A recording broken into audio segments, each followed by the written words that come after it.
Yang ini kiriman datang daripada Muhammad Alfian. Kata Muhammad Alfian, selamat tengah malam kepada pendengar Misteri Jam 12.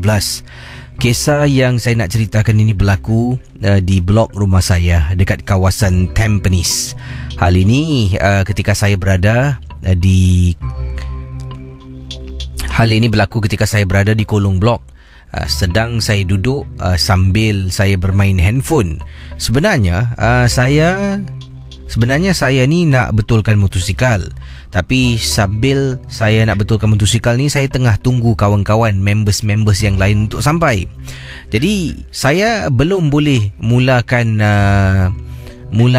kerja saya, sebabnya barang-barang yang saya nak gunakan tu akan dibawa oleh members saya yang dalam perjalanan.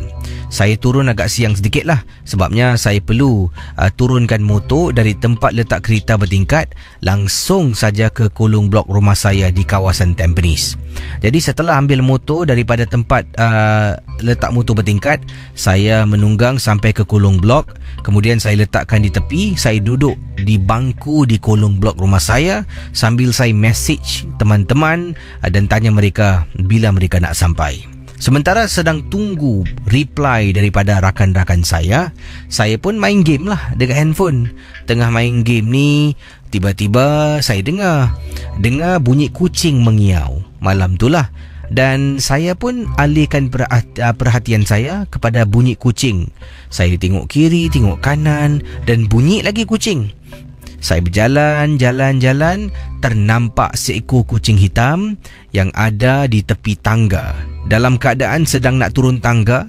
Jadi bila dia nak turun tangga sampai dekat lantai 1, katanya Alfian, saya pun ternampak dia.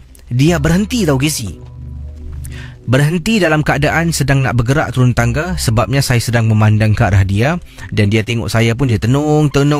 Tiba-tiba kucing ni membuat suara seperti nak menerkam ataupun nak bergaduh dengan kucing lain. Macam kucing ni. Saya tengok lagi dia.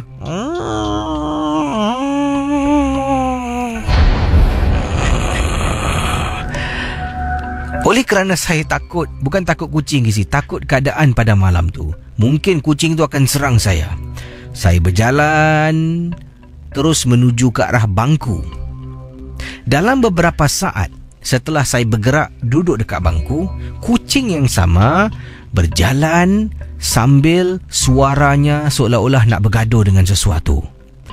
Saya pada mulanya ingatkan kucing ni datang nak cari saya, Casey. Saya sampaikan henti daripada tengok handphone. Saya beri tumpuan dan perhatian. Tengok, kalau kucing ni bergerak dan lari ke arah saya dah standby, Casey. Dah standby lah untuk tendang, katanya di sini. Tapi bila kucing ni bergerak, saya perhatikan kucing ni sedang tengok tembok yang ada dekat kolong blok rumah saya. Kucing ni sambil bergerak dan sambil tu ekornya naik tinggi dan suaranya seolah-olah nak menerkam sesuatu, dan wajah matanya memandang ke arah tembok, di mana bila saya berdiri, tembok tu berada di belakang saya pada mulanya. Tapi sekarang saya dah duduk dan saya dapat lihat kucing bergerak menuju ke arah tembok. Pendengar Misteri Jam 12, bila jarak kucing tu dengan tembok lebih kurang dalam 1 hingga 2 meter, kucing tu mula dalam posisi nak menerkam dan masih lagi bersuara dengan suara yang garang sangat-sangat. Pendengar Misteri Jam 12, saya perhatikan betul-betul dan tengok. Alangkah terperanjatnya, saya cuma nampak sekali saja. Bila saya sedang perhatikan kucing, saya tengok tembok. Tengok kucing, saya tengok tembok. Tiba-tiba angin tiup sekali lalu dan agak kuat. Apa yang saya nampak berikut ini membuat saya rasa terperanjat sangat-sangat. Bila angin tiup dengan kuat sekali lalu dekat kolong blok, kucing tu tengah mengiau nak menerkam sesuatu di sebalik tembok. Tiba-tiba saya nampak rambut hitam seperti berkibaran dan terus jatuh.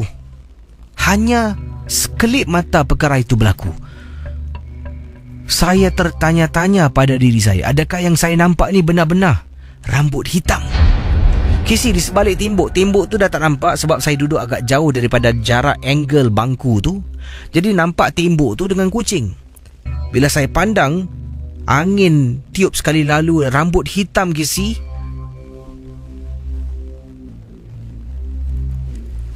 Selepas lebih kurang nak dekat 5 minit kucing tu berada di depan tembok tu sedang mengiau dalam keadaan nak menerkam, baru dia cool off, Casey. Dia pusing, dia bergerak dan tinggalkan kolong blok rumah saya. Saya akur tak nampak hantu lah, tapi saya nampak rambut hitam. Itu pun sekali lalu saja. Terima kasih dan selamat tengah malam.